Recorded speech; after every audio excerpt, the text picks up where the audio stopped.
Marisa, poca gente como vos conoce o vivió tan de cerca una guerra comercial, tuvo que lidiar con una guerra comercial entre Estados Unidos y China.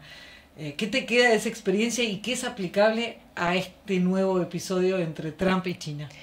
Bueno, fue una tensión en ese momento, estamos hablando del 2018-2019, pleno G20 en Argentina, nosotros intentando cerrar el acuerdo con la Unión Europea y en ese momento se sentía esta tensión porque era más discursiva que a través de estos hechos que hoy está sucediendo. O sea, el contexto hoy es totalmente diferente, en el medio pasó una pandemia, sigue sucediendo una guerra, ataques terroristas y ni más ni menos estas medidas que tomó el presidente Trump. En ese momento, en 2018, vos estabas eras la secretaria de Comercio Exterior. Sí. Y bueno, y te tocaba hacer surf entre China, que era una relación muy importante, lo sigue siendo para la Argentina, Sí. y Estados Unidos. Hoy está todo el mundo, el debate es quién va a quedar de un lado y quién va a quedar del Sí. otro. ¿Hay que quedar de algún lado o se puede hacer equilibrio entre los dos polos?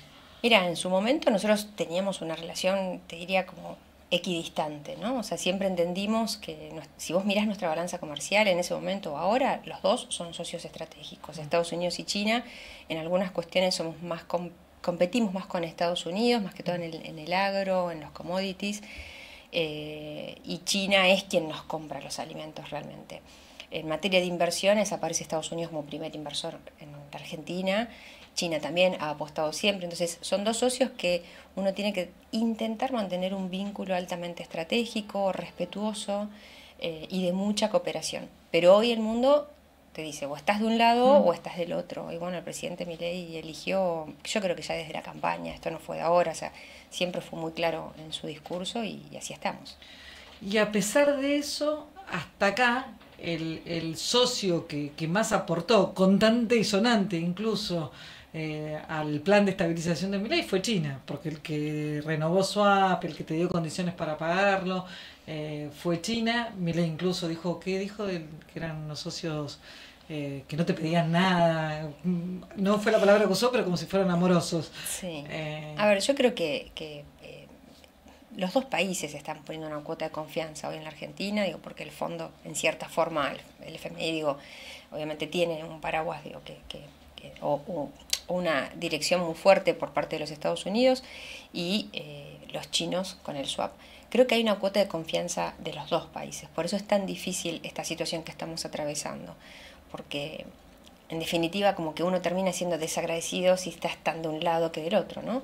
Me parece que China entiende muy bien el juego, me parece que los mensajes que viene dando al mundo, aún en esta guerra comercial, lo que plantea China es que seguimos siendo un socio confiable, queremos que China siga siendo un país de seguridad y de inversiones. Me parece que el discurso de Trump es mucho más incisivo y me parece que lo que está haciendo es ni más ni menos, es cambiando un esquema de comercio internacional. O sea, el 2 de abril comenzó otro comercio.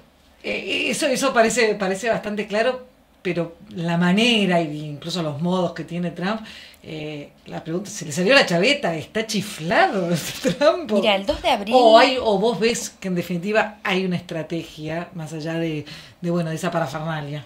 Yo creo que hay muchas estrategias en un one shot, ¿no? Digo, en un solo movimiento, sí, que no nos imaginábamos en el mundo, que la decisión de él iba a ser en 24 horas un anuncio que rompió un esquema. Pero no es un impulso improvisado. Se cuestionó, por ejemplo, mucho la fórmula que usó. La fórmula, sí, la fórmula de los aranceles. Sí. Pero si vos mirás un documento, yo lo leí ayer anoche justamente, del 2 de abril de la Casa Blanca, en donde plantea los 15 motivos por los cuales ellos toman la decisión de cambiar su esquema de negocios con el mundo, ahí vos ves todo un listado de, bueno, vamos a tomar estas medidas porque tenemos aranceles bajos, y empieza a mencionar todos los países que tienen aranceles mucho más altos al momento de que ellos quieren ingresar los mismos productos que ingresan a Estados Unidos. Empieza a plantear las condiciones comerciales, las barreras comerciales, las compras públicas. Digo, como que en cierta forma los que trabajamos en el mundo de las negociaciones son esas disciplinas de un acuerdo de libre comercio. Él las empieza a listar y dice, bueno, con el mundo todas estas disciplinas no se cumplen. O al menos no es que no se cumplen, no son recíprocas. Las cumplo solo yo. no son recíprocas, yo doy más ventajas que vos. Y ahí empieza a mencionar varios países. Argentina no está mencionado, pero sí da ejemplos de productos y obviamente hay mucho mensaje explícito hacia China, la Unión Europea, Japón, Corea. La pregunta es, el mundo al que vamos, las políticas comerciales, ¿van a terminar siendo más o menos proteccionistas?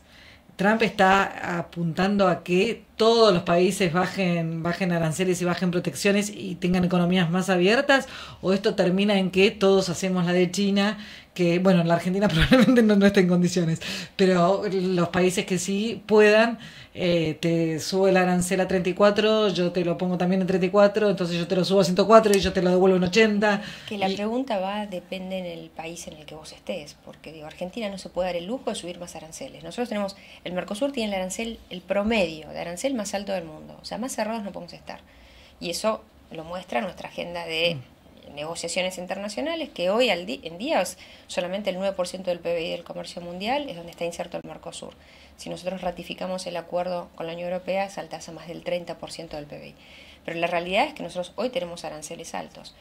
Lo que le pasaba a Estados Unidos, sí, le pasaba, ¿no? Pues ya es pasado. Lo que le pasaba a Estados Unidos es que tenía aranceles relativamente bajos, 2,5% de promedio de arancel.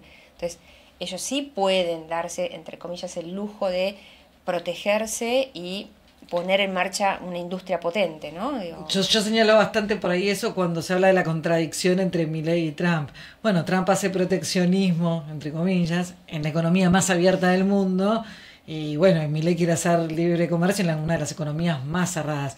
No es tan difícil de entender eventualmente. No es tan difícil porque yo creo que lo que está haciendo el gobierno argentino es entender que para que haya crecimiento económico necesitas exportar.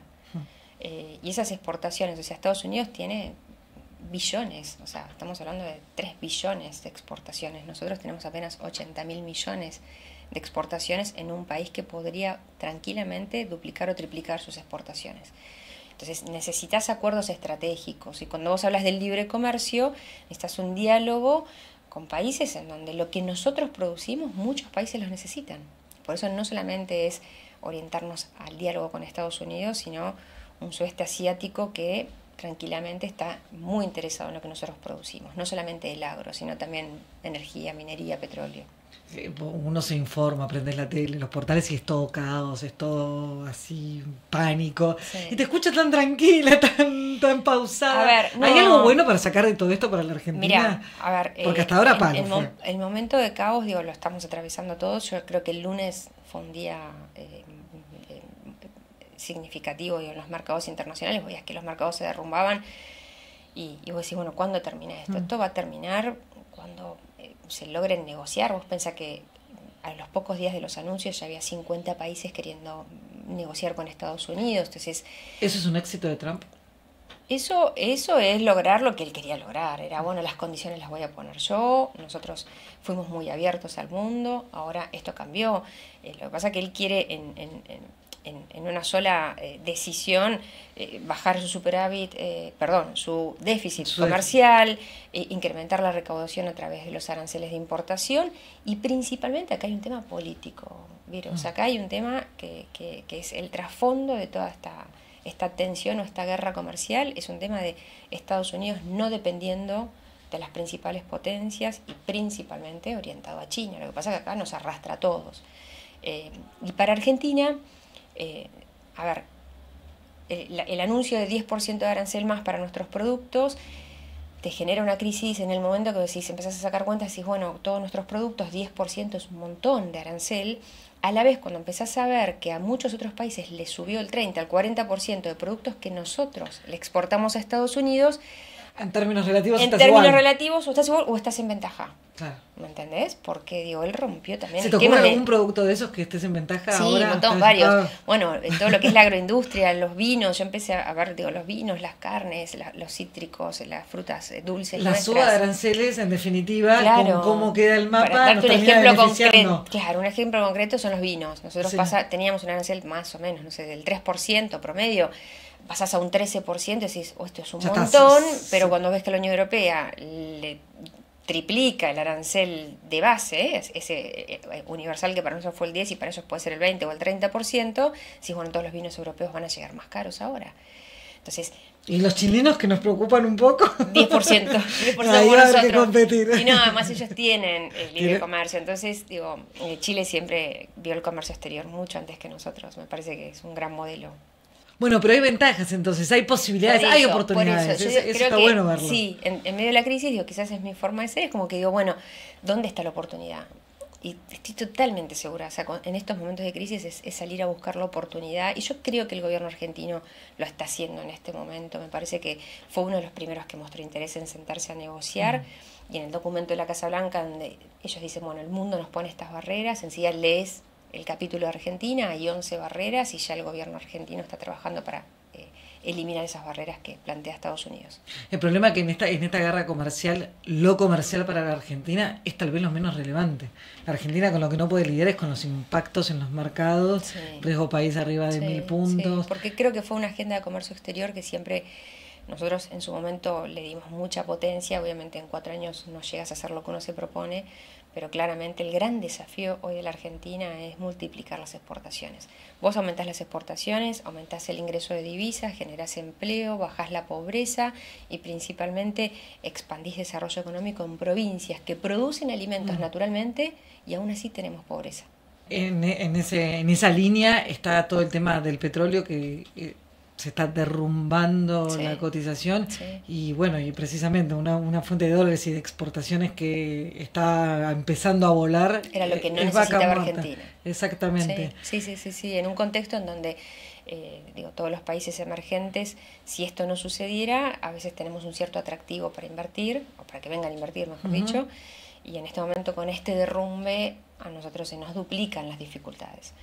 Por eso creo que son días en los cuales no queda otra que tomar calma y bueno, ver si esto va a seguir. Y bueno, China está redoblando, así que... Claro, ese es el punto. ¿Cuánto duran estas crisis? ¿Cuánto tardan en asentarse, hacer piso y reformular y empezar de nuevo? Porque es medio barajar y empezar de nuevo, pero Sí. todavía estamos barajando. Yo creo que, a ver, en su momento, esa histórica foto de Angela Merkel, digo, en el G7, ¿no? Digo, me parece que acá lo que hace falta es un diálogo de líderes que traten de apaciguar y de llegar a un acuerdo, porque esta turbulencia nos afecta a todos, nos genera, a los que tenemos inflación, nos genera más inflación, sí. Fíjate que se movió el dólar, a los que estamos tratando de promover inversiones, se nos caen las inversiones. Entonces me parece que este es un efecto dominó, que solamente unos pocos...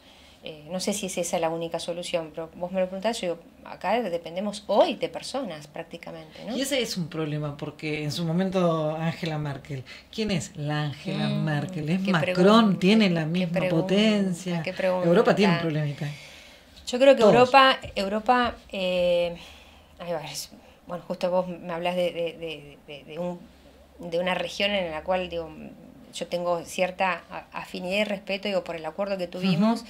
Y porque desde el Mercosur y la Unión Europea conformamos el acuerdo más grande de libre comercio. Ese acuerdo, ¿en qué instancia queda ahora? ¿Tiene más chance de ser ratificado y de avanzar? Sí. ¿Se percibe más interés de Europa en ponerle un poco más de energía? Sí. El bloque no está claro cómo lo está activando. ¿Tiene más o menos chances de...? No, tiene más chances, pero te termino algo de la pregunta anterior. Me parece que Europa es un socio... un líder, digo, natural, que quizás los movimientos más lentos hacen que en esta tensión comercial necesitan respuestas más rápidas, me parece, ¿no? Y respecto al acuerdo, siempre tuvimos 30 años yendo y viniendo con el acuerdo. Nosotros cuando lo cerramos fue una negociación que en ese momento llevaba 26 años, 25 años, no me acuerdo, y hoy vuelven con el interés. Y claramente, digo, siempre debieron mirar el Mercosur con otros ojos, principalmente por una región latinoamericana en donde somos una zona de paz, tenemos los recursos que ellos necesitan, y ellos tienen varios frentes abiertos, no solamente Estados Unidos, ahora China, porque China tiene una oferta de producción que si no va a Estados Unidos, la primera elección podría ser la Unión Europea, sino también su confrontación, que esa es lo más delicado, con Rusia. Entonces Argentina acá tiene esa oferta de bienes que necesita la Unión Europea, que es energía, frente a la crisis energética que están atravesando, y una agenda muy ambiciosa de, bueno, en el 2030 nosotros vamos a tener una Todo agenda lo muy noble. amigable con el medio ambiente. Bueno, yo no sé si esos objetivos se logran, pero en Argentina encuentran ese litio que necesitan, el hidrógeno verde que necesitan, el petróleo bueno, y también recursos que nosotros proveemos. ¿En el medio vos ves una recesión global cantada Y o yo creo que todavía hay sí, yo sí. creo que sí. Además, digo, todo esto es muy reciente.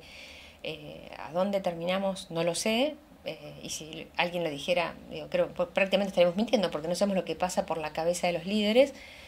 Sí, esta recesión, esta inflación general que vamos a atravesar, que de hecho la atravesamos con la guerra de Rusia, Mm. la invasión de Rusia a Ucrania, pero en este momento lo que no podemos visualizar es a dónde termina la escalada.